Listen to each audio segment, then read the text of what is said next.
The electromagnetic radiation brings up the issue of cell phones.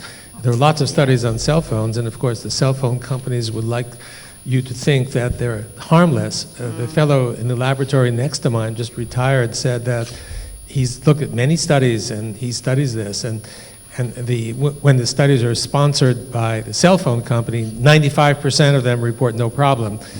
When they're funded by other groups, 95% of them report serious problems. And he's suggesting that within a short time, cell phones will be considered the same as cigarettes are right now.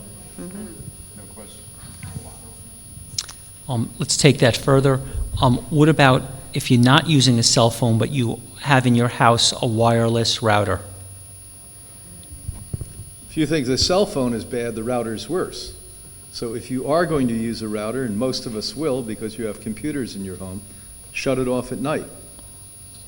And it's pretty easy, if you're going to build a home, put a switch on the wall. If not, go down to the hardware store globally, and you can buy plugs that go into the wall that you plug the router into with an on and off switch. So you basically put it on, you put it off, and go to bed at night. Do not keep it on. Do not have this anywhere in close proximity to where you sleep. Remember, where you sleep, you should be there 8 hours or more a night. And so you don't want to be zapped there at all either. And so these are high concerns that we take for granted because they sort of slipped into our culture and our societies without us ever thinking it out. I think and also people can actually go back to getting their computer hardwired. Somehow we assume that we have to have Wi-Fi in our house, but if you have a main computer or a secondary computer, you just hardwire them into the wall. That's where you want, instead of having to always assume that we're just going to go Wi-Fi.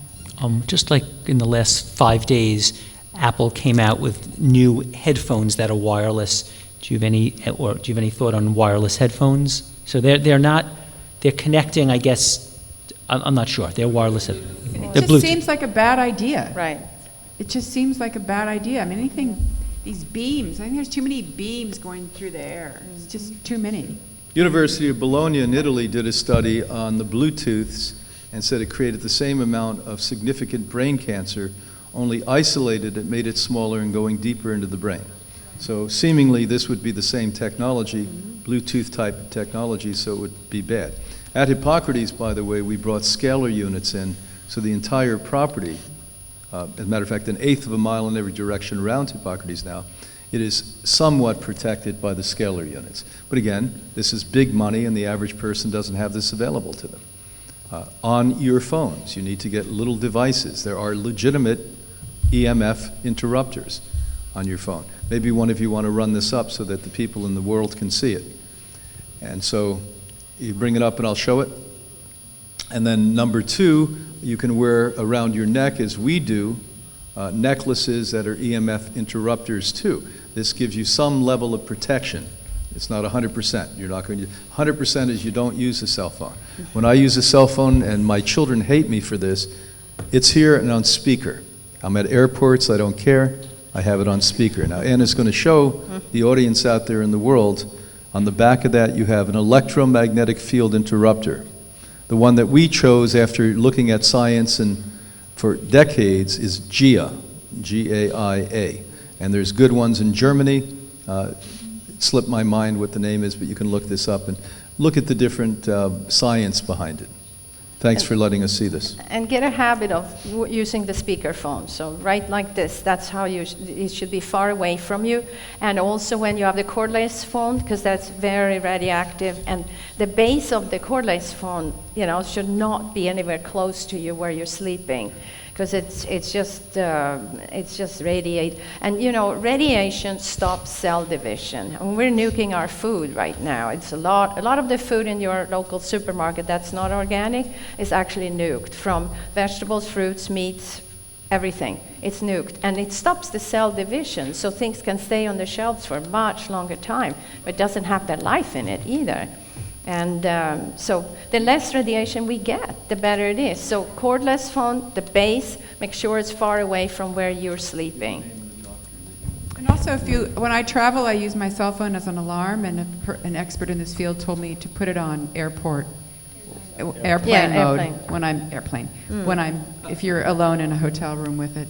Yeah. Because otherwise it's searching. They're searching, sending out these really, really strong waves to pick up to whatever cell phone tower there is. So it's very, very strong, and it's looking everywhere, so it's going right through your body. Yeah, and your thyroid is right here. So you're holding the cell phone. So tons of people now have thyroid problem. Not only is it Fukushima, Chernobyl, now we're doing it right to ourselves, right here. So I interviewed Dr. Hardell is like the authority. I mean, he's done so many studies.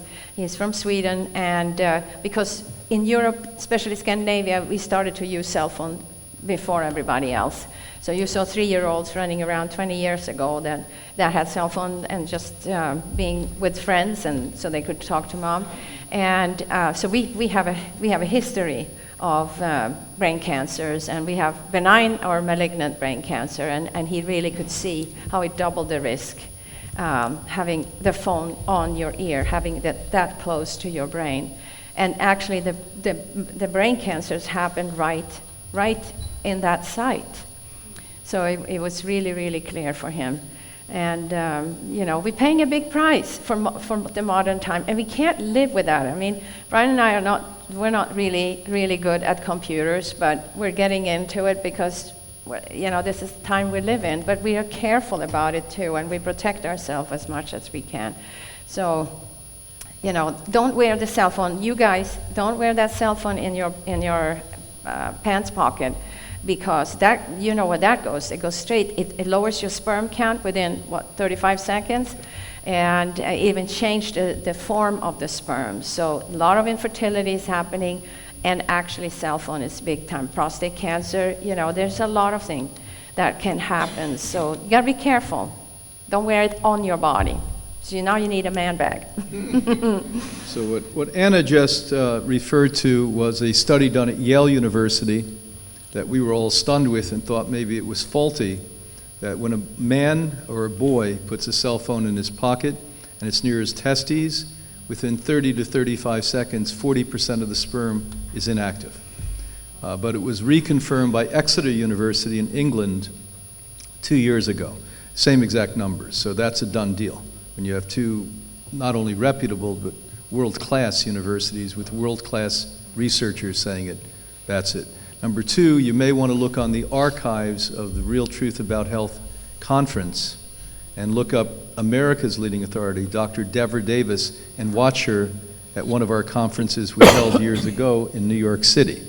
She stunned the audience. We all gasped when she showed pictures of a rare form of cancer created by cell phones that young ladies were putting in their ears. And right where the battery was right where the cancer is. So this is not a maybe, possibly, and what you're hearing today is extreme. You're extreme if you don't believe what we're saying. Okay, so I'm going to try to move quick since there's limited time. And just going quick answers. Do we need to ever think about special toilet paper?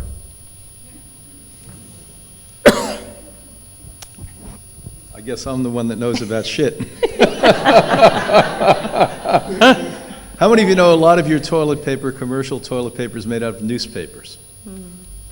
So one guy in this knowledgeable audience knew it. How many of you raised your hand out of the hundreds or thousands of you out there in the world? So rubbing your private areas with dye is not a great idea. The recycle may even be that. And of course, we always go recycle because of who we are, but the reality is I question sometimes if that's good.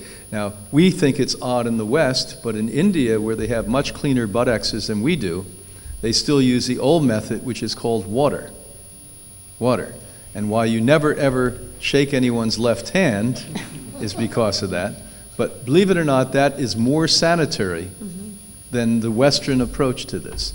But you'd have to be very sure that you cleaned your hand after that because of the possible problems you may have. And in Japan, it's very common for the toilets to have water that squirts up. Yeah. And that works just fine. Dear.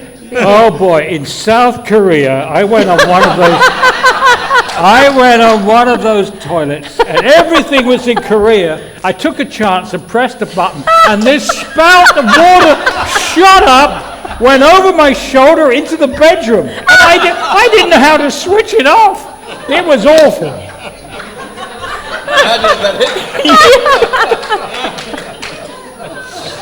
Oh.